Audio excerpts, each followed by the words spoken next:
Well, Oklahoma City is known for many things, but a robust public transit system, sadly, isn't one of them. Mass transit authorities have many different ideas on how to move things forward, but getting the community to move along with them could be a challenge. That's why Oklahoma Watch held a forum to discuss how we move not just goods, but people. Blaine Singletary takes a look at this growing need for the future of Central Oklahoma. I'd like to start off by asking... At this Oklahoma Watch Forum, the big question is, how will you get to the next one? Will many more Oklahomans want to give up their cars and ride the bus or train?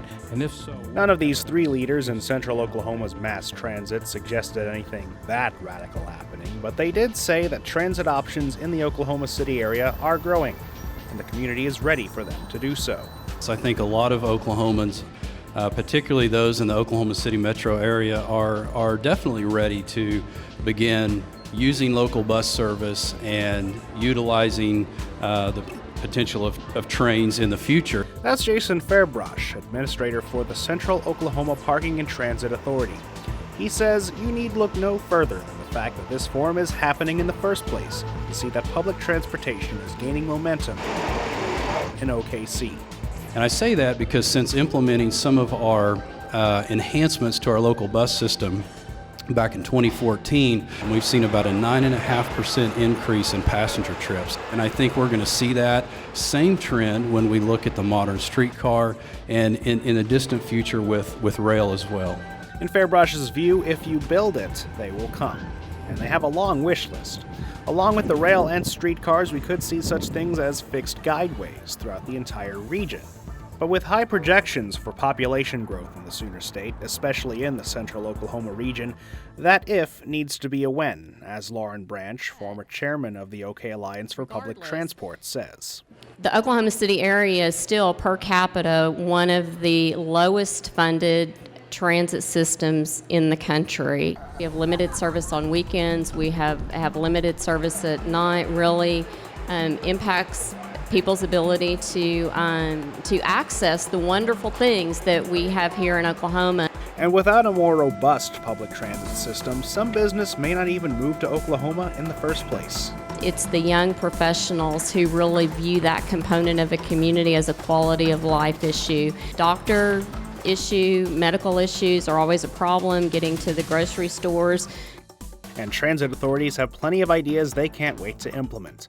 Along with the new forms of transportation around Oklahoma City and nearby communities, an intermodal transit station would link them all together.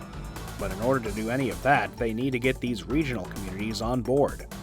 Danny O'Connor is the director of the Transport Planning Association of Central Oklahoma Governments. This is a regional need. And really, I think, the regional cooperation is just a very important step because that's how this advances. City growth doesn't stop at city limits. City streets don't stop at city limits. And so it's very important to find kind of a transit solution, a long-term one, to help our region grow and continue to thrive and to keep our great quality of life. And a big part of that comes from changing the way Oklahomans think of public transit. Again, Jason Fairbrush. We want to continue to leverage our rebranding and just educate the public about the benefits of public transportation and the fact that we believe, although we still have a long way to go, we certainly are a different system, a better system than what we were even 5 or 10 years ago. Their biggest challenge, they say, is convincing people that even if they don't plan on using it, mass transit will benefit them in the long run. Although the fixed guideway or the rail line may not pay for itself, look around that fixed guideway. What kind of economic development has occurred? What has happened to property values? Have areas been revitalized because of the fact that there's now a permanent transit system in place? So I just try to remind people that it's really part of the community as a whole, and as we've heard, having a robust transit system adds to that community. With questions on funding, logistics, and infrastructure still on the table, it will be quite some time before Oklahoma City's transit looks like this. But these three can agree it's on the right track. And I got to tell you, I really am thrilled to see that we are taking some steps forward, but we have a long way to go. Well, we checked with Oklahoma City officials and they tell us the modern streetcar transit system should be in place by 2021.